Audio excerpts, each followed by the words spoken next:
Today, first of all, we will talk about start by why modernization, why modernize our API, and we will talk about GraphQL and the AWS AppSync, and we will also talk about the features, integration, and security provided by AppSync.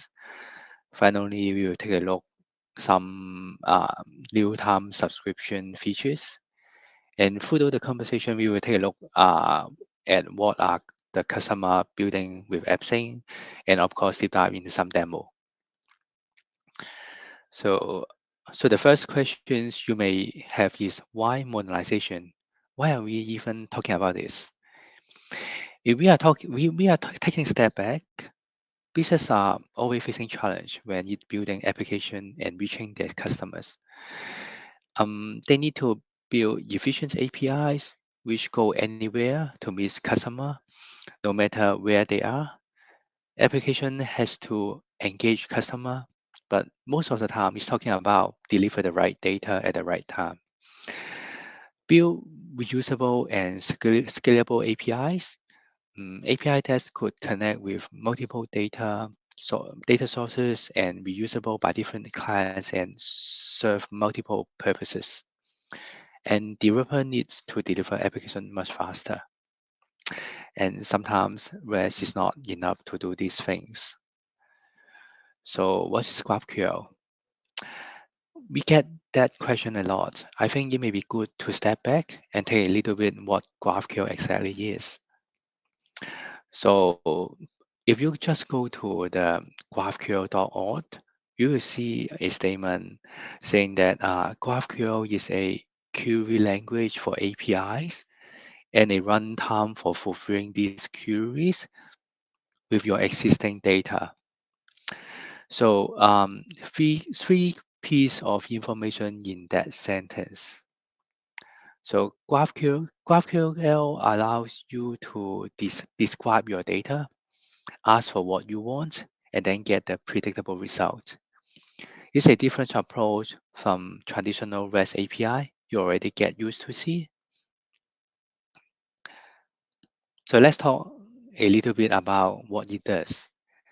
And sometimes it is easier to explain what GraphQL is by just looking at simple example. Let's take a look this example where we have an application that is running on a mobile phone and an application that's running on the desktop. They are the same application actually, but as you know, there are small form factor on the mobile side, and at mobile side it can be roaming on the go and dealing with different network connection and network connectivity. Typically, when you look at mobile application versus something running on desktop, your mobile application is going to optimize the performance for the platform and the real estate size. So there may be less amount of data that has been fetched. If you look at how things work with your typical API endpoint, you are going to have three different data source or three different types of objects that you want to retrieve.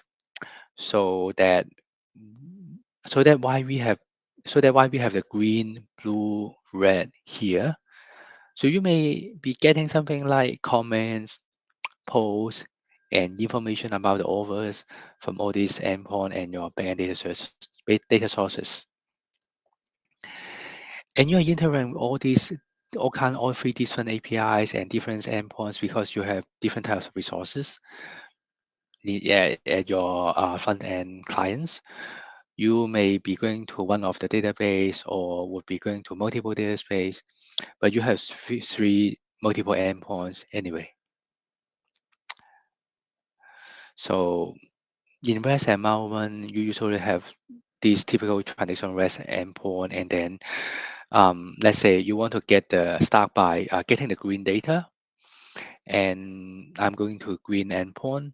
This is endpoint A, and because this endpoint is not flexible, regardless of whether or not I want to get information for the mobile or for my desktop, which is running on my web browser, I'm going to make the same request to the backend. So you can see that I have the mobile component that I have the mobile component that I am touching. This is the result. Okay, and then I fit a bit. I had to fit a bit more for web because it's only the same request, same endpoint, and then I end up overfetching. So you can see the data payload from in the response is has something more than I need. And then I need to retrieve information from the second endpoint. And then maybe the information from the second endpoint relies on the information from my first endpoint A. So the request has to be done in sequence. After I retrieve information from endpoint A, and here again, we go through the same thing. We have to get a whole bunch of data for both mobile version and the web version of my application, which is not needed. So we are overfetching again. And then we repeat that again for C. So we spend a lot of time fetching this data, not only because we have fetching it in sequence, we are also overfetch the amount of data that we need. So there's a lot of optimization can be done here. That's definitely not super performance. Now, let's compare how GraphQL endpoint works. Um, with GraphQL, there is only one endpoint to interact with, and the endpoint takes care of interacting with different data sources at the back end. With GraphQL, you can also specify the data that you want to and what would you like to get back. Remember what I said? You can get what you request for. You specify the data that you request for, and you just get that piece of data. So from here, my browser can make a specific request to the same endpoint to get a certain amount of information or certain set of information. And my mobile application fetching the same endpoint and then get the same data, but with less information specified and required. And and this is the same data I need. The great things about GraphQL is that it creates an abstraction layer so that your client do not need to worry about what's going on in the backend. And your GraphQL API could be retrieving data from any number of data sources and microservices as we see here. It could also be getting data from a diverse set of data sources. So it could start by getting some data in a SQL relational database, and then it could interact with a microservice to get some more data, and then finally get the data from the NoSQL database. And it makes easier for the clients to really focus on get me the data that I need and give it back to me with the format that I want. This is one of the main differentiators. It's more efficient and more performance, and that there are less queries because we are only doing a single query to our single GraphQL endpoint to interact with those multiple data sources. With GraphQL, you get exactly the data you need, nothing more, nothing less. Oops, sorry. Um, so let's move on. So let's talk about some GraphQL concepts. So GraphQL, as the name describes, is a data query language for APIs. GraphQL provides a set of components, defines your data model, what we call types. So it provides user the schema definition language and provides the schema specify your type. So for example here, you have a type post and you can specify the fields and the type of those fields. And you see the exclamation mark behind. For example, the ID type or the string type, this specify that these fields are required. So you cannot create a post object without an ID, title, or author. So this allows us really specific about the data or about the type of data what we are storing. And then you can define your operations. So you define your queries. Your queries are used to fetch data from the backend. Your mutation and your mutation are used for changing, like creating, updating, or deleting data. And finally, the subscriptions. The subscriptions are a brand new concept that GraphQL introduced. So this is not really present in traditional REST API endpoint. So subscriptions allows your client to be notified for any mutations. This is done while your GraphQL endpoint. That means if there are any changes happen from the backend, go through the GraphQL, you would be notified. So any change. So if you think about that, it's open quite up the door for a lot of different use cases and a lot of different implementation. So if we look into it a bit more closely, and with our queries, mutation, and subscription, when we do our queries, you see this blue box here. They are called the selection sets. So this is what allow us to specify the data that we want to get back in our operations. And you can be pretty specific about the data that you want to get back. For my query, I may want to only get back the ID and the title. And for my mutation, after something is created, maybe I only get, oh, sorry.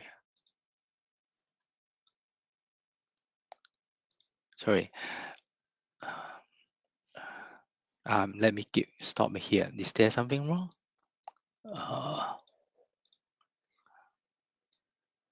Okay. So let's continue.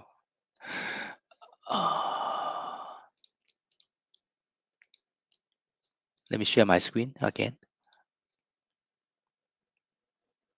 Okay, cool. So for mutation, after something is created, maybe I only want to get back the ID and date. So this is the flexibility you could get. It allows you to really be specific about the data that you are getting back and optimize for your specific use case.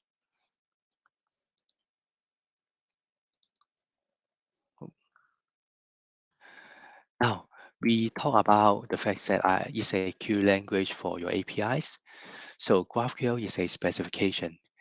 It defines how you should use the SDL to define it, uh, to define your types, but that's what it is. Um, it doesn't provide runtime. So now that you want to, let's say you want to use GraphQL, you do need a runtime able to interact with and get the data. So you have a couple of options. Well, you could decide to run your own GraphQL endpoint. Maybe you are going to run this on the server somewhere. You could roll it up by your own. But there's a lot of undifferentiated heavy lifting come along with it. That's why AWS AppSync comes in. So AppSync allow you to build scalable applications on a range of data sources, including those requiring real-time updates and offline data access.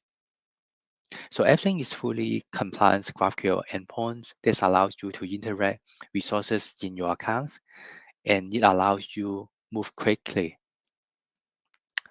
So how does AppSync work? Well, AppSync really just allow you to connect different types of application to your data sources. We are seeing customers use AppSync to implement enterprise applications, web or mobile application, real-time dashboards, IoT applications, and then implement things like offline and delta sync. Things are really difficult to do when you need to roll up your own endpoint or when you are using traditional endpoint. One of our customer, Cookpack TV, they offer live show and put on the famous chef or celebrities. During the live podcast, they engage their customer by letting them to comment on the show, leave the comment on the show, chatting or like the content. Just for a short period, there is a massive amount of real-time content generated by the audience for a second screen in the app. So with AppSync, the app automatically scale to support the viewer, connecting all at once in the beginning of the show and sending high volume of message through high volume of message through the program. And once the broadcast is over, they do not have to pay or provision infrastructure that is underutilizing between the live show. So it support massive scale, and then yeah, and so it's amazing. And let's go back to how AppSync works. So I think we have talked about AppSync allow you to connect multiple type of application. And also we talk about GraphQL would use your existing data, right? And this is really important. AppSync allow you to connect multiple data sources in your account and in your on-prem environment. You can connect things like Amazon DynamoDB, Amazon Aurora, Elasticsearch, AWS Lambda, and use it to connect any HTTP endpoint that is available. And these HTTP endpoints also include AWS services. AWS AppSync can be configured with IAM rules that you will use to sign requests that you send to AWS service. So this is pretty interesting and pretty cool. Now, when we look at the GraphQL um, in AWS AppSync, we have a schema. This is where everything starts.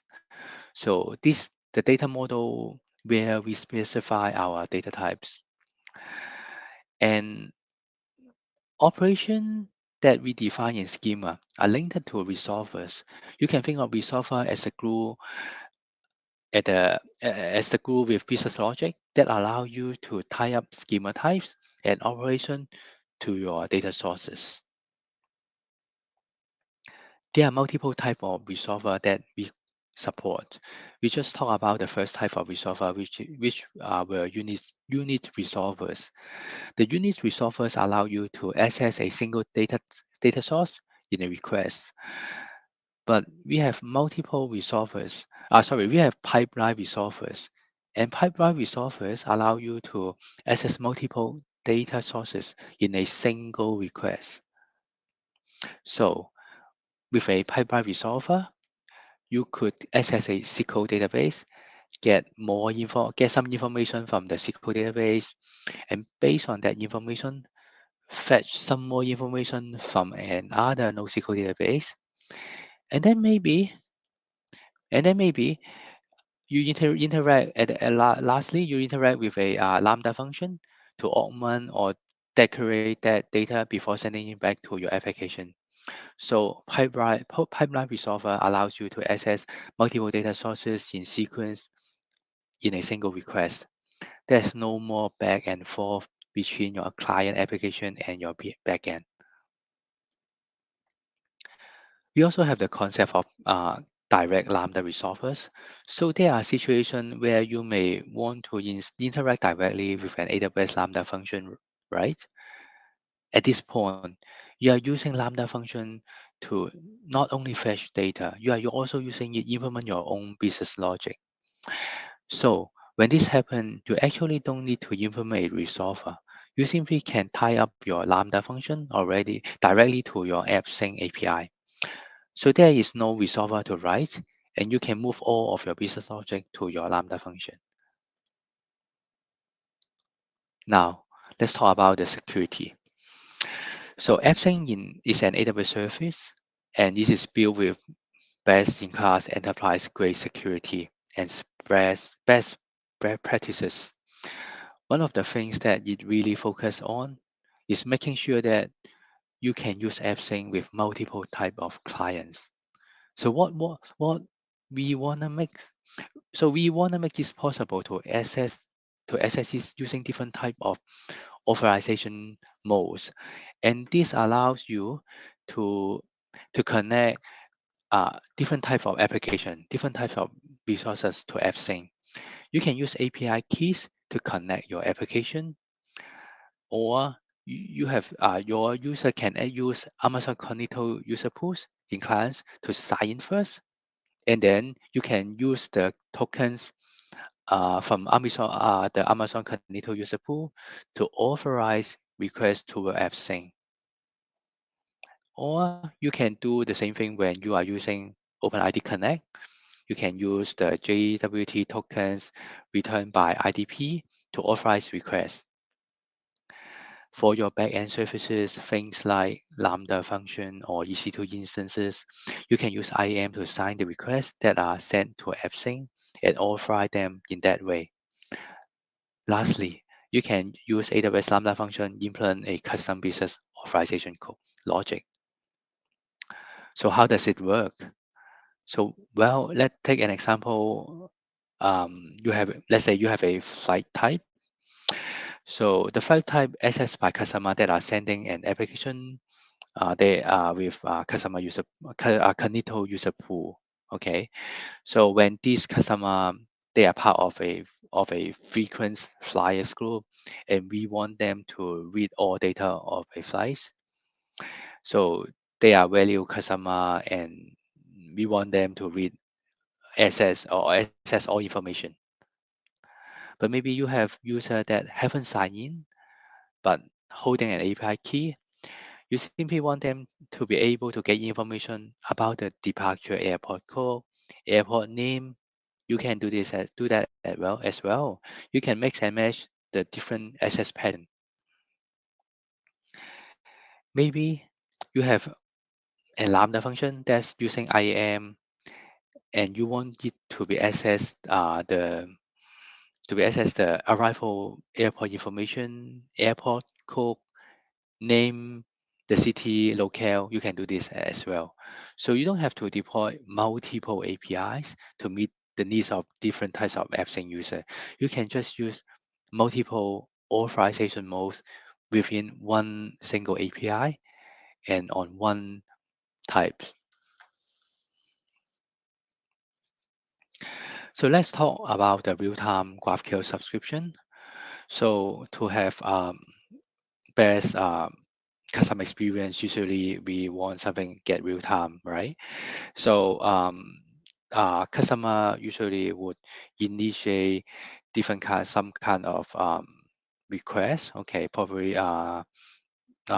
leave a comment in their website, just like our customer, and this kind of comment could trigger a mutation of AWS AppSync, which is a GraphQL. Okay, and then this mutation would be would that means it's a kind of changes. Okay, let's say a create comment.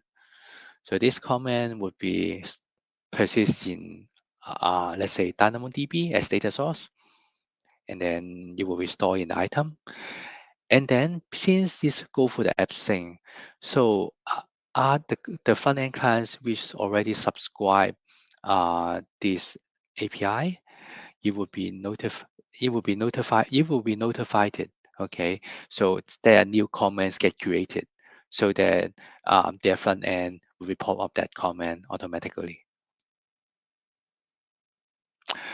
So the the technology there under the whole actually is the WebSocket for when using on the subscription. So when we are talking about the subscription, the AppSync subscription allow you not to deal with a lot of the overhead, include implementing WebSocket and monitoring WebSockets. And everything take care of the connection management. So there's no connection IDs and tables to manage for each website or for each WebSockets. So you don't have to worry about scale. The subscription will scale to millions of clients. AppSync will take care of the fan out, and you can use it to do things like broadcasting one-to-many or direct one-to-one type of messaging. And then we have wide array of metrics that you can use to actually monitor the performance and health of your subscription. Customer like Sky Italia, they use AppSync to innovate in really quick pace. They are using AppSync to deploy their web component. They are using AppSync decrease the time needed to propagate real-time game data from few minutes to milliseconds.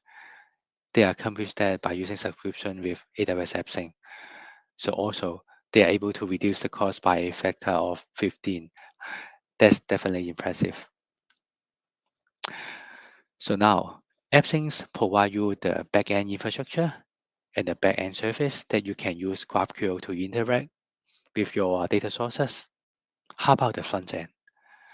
On the front end, there are multiple clients that are provide implementation that we provide implementation. You can actually use them to connect with AppSync. You can use something like AWS Amplify Data Store. Now, if you have a use case where you are trying to implement a local store and you are trying to implement offline capabilities, Amplify Data Store is the client that you want to use. You can use our own our AWS SDKs as well if you want to have a local cache, and if you want to use native application like React Native, iOS, Android, and you want to use a different type of programming language, you can actually use something on a platform where you do not have support for the programming language. You can actually write your own custom implementation that will allow you to do the query and to do the mutations. And also, we also provide guidelines that you can follow to write your own WebSocket client. So you can really use AppSync in any platform and in any type of application by using these different options. So let's take a look at demo. So okay. So let me see anyone have problem in the chat? Okay, no. So let's continue. So from the screen, okay, so you can see this is a real-time music festival app. So this festival app is listing the events of the music festival. So let me try to refresh it first. Okay. So you can see. So let me open the derivative tools. Okay, here is it.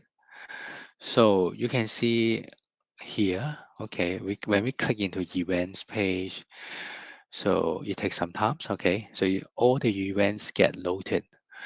So so the front end here is written by React Native, and the back end, the events data is stored in DynamoDB, and we make use AppSync to connect them, so that when, for example, when we just load the page here, okay, it's via the GraphQL query, okay, and to AppSync, and then the AppSync, there is the resolver to retrieve the events data from DynamoDB, and then that resolver and will get the result and pass it back to AppSync, and then the AppSync will pass the result back to this front end. So let's see, take a look here.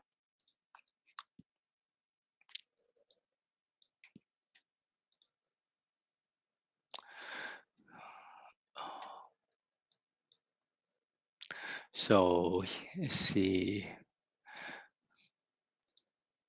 So here is the response. Here is the operation of query operation. So when the page get loaded, so this GraphQL endpoint get the request, okay, and then it would try to synchronize the event data which is a list of items or include title, description, dates, all these things. And then we got the response. Okay, so here is the data we get synchronized from the AppSync. Okay, so we have classic rock band live, all these things. Okay, so you can see here is just we just have need that single endpoint to do these things. And on the other hand, you can besides this GraphQL endpoint, we have for this kind of query, we have the subscription here. Okay, you can see this is a WebSocket type networking traffic, so it's a pub sub. Okay, so what's here is get ready for publish or subscribe events. Okay, for example, let's say I am going to start the one event. Okay, so that I bookmark it. So let's see. Let me open to Windows here.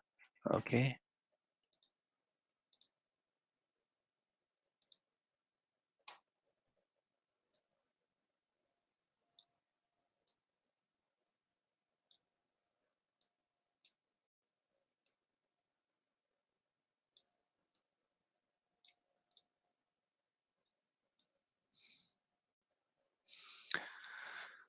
So and then I also get into the event page. Okay, here's this. Okay. So what happened is let me try to start this AWS Rock Band live event. Okay. So you can see there is a GraphQL request, okay, being created. It's called create start event. Okay. So of course it's trying to start the event with the event ID. Okay. And then this event will be published. Okay, will be it's a mutation actually. Okay. It will be sent to the AppSync. Okay. And then and then you can see I didn't fetch the this page at the bottom. Okay, but this gets started here. But how does it work? So actually this WebSocket keeps subscribing the event. So you can see, let me try to get here. Here is, you can see that here. So, so several seconds ago, okay, so this WebSocket receive a on create star event here, so that when the screen at the top, okay, click the star and fire the event, the bottom one can receive the event and react appropriately and give a star here. So you don't need to fetch, you don't need to keep polling or fetching the REST API or fetching the query, the GraphQL. So you just subscribe it, okay? So you would get updated automatically. So similarly you can build you can in the past you may be quite complex to make use of to build a chat features with WebSocket, REST API by your own, but this is much more easier for GraphQL and AppSync in this way because you know it. So let's see. Is there any questions here about the demo? Okay. So if there are no more questions, let's go back to the presentation.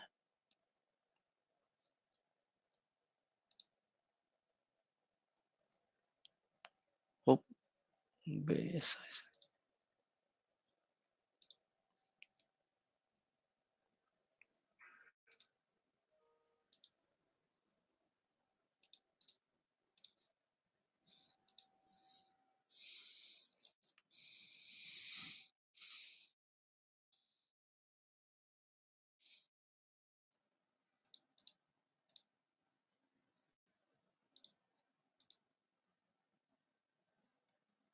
Okay, so we have a lot of customer doing many things like what I demo, but in more complex way.